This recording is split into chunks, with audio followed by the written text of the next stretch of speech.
साथीहरू नमस्कार। आज म तपाईलाई आँप ठिक्क पाक्ने बेला भएपछि देखिने प्रमुख समस्या र त्यसको प्रभावकारी समाधानको उपाय लिएर आएको छु। आशा छ यो जानकारी तपाईलाई पक्कै काम लाग्नेछ। भिडियो एकदमै महत्त्वपूर्ण छ। सम्पूर्ण जानकारीको लागि भिडियो अन्तिमसम्म हेर्नुहोला। आँपको फल वृद्धि हुने बेलामा र करिब करिब पाक्न सुरु हुने बेलामा आँपमा यस्तो खतरनाक किराले आक्रमण गर्छ जसको प्रकोप धेरै नै भयो भने पुरै आँपको फलमा प्वाल पारेर त्यहीँबाटै कुहिन सुरु गर्छ। यो किरा विशेष गरी आकाशबाट पानी पर्न सुरु गरेपछि बढी सक्रिय हुन्छ।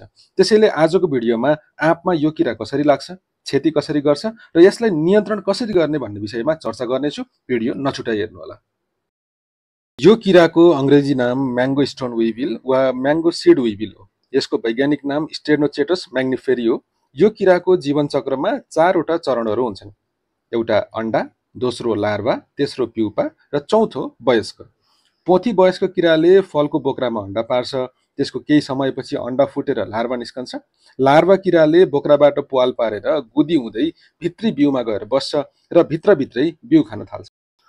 बिउ भित्रभित्रै खाँदा खाँदै केही समयपछि बल्ल हामीले फल कुहिन लागेको लक्षण देख्छौँ। यो बेलासम्म यसलाई नियन्त्रण गर्न ढिलो भइसकेको हुन्छ। लार्वा किरा हुर्किँदै गएपछि त्यो प्युपा अवस्थामा पुग्छ। यो अवस्थामा पनि यो किरा फलभित्रै रहन्छ र फललाई क्षति गरिरहन्छ। अन्तिममा किरा वयस्क हुन्छ र फलमा अर्कै ठाउँबाट प्वाल बनाएर फल बाहिर निस्कन्छ। हामीले फल काटेर हेर्दा या त यो किराको यी 3वटा अवस्था लार्वा, प्युपा या वयस्क अवस्था मध्ये एउटा अवस्थाको किरा देख्छौँ, या किरा निस्किसकेको छ भने नदेख्न पनि सक्छौँ। तर फल कुहिन लागेको र भित्रको बिउमा धुलिया लागेको जस्तो धुलो भने पक्कै देख्छौँ।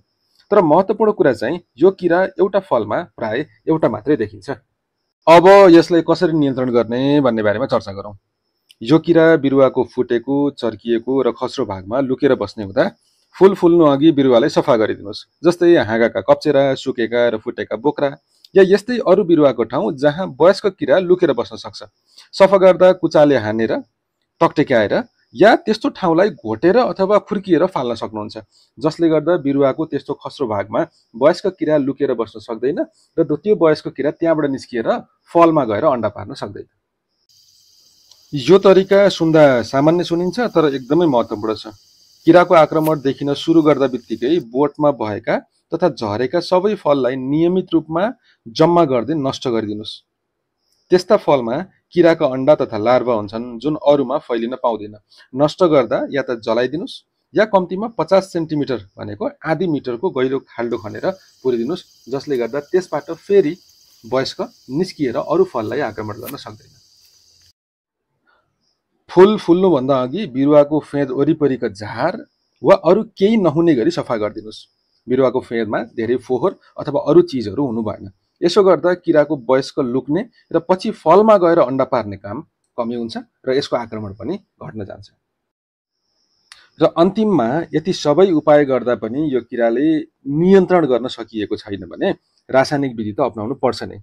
तपाईको नजिकको एग्रोभेटमा मैले भन्न लागेको 2वटा विषादी पाउँछ, त्यो विषादीलाई छर्न सक्नुहुन्छ। रासायनिक विषादीको रूपमा एसिफेट 1 लिटर पानीमा 1.5 ग्रामको दरले आँपको दाना कागतीको दाना जत्रो हुने बेलामा छर्दिन सक्नुहुन्छ, बिरुवाको पुरै हाँगा, पात र फल भिज्ने गरी।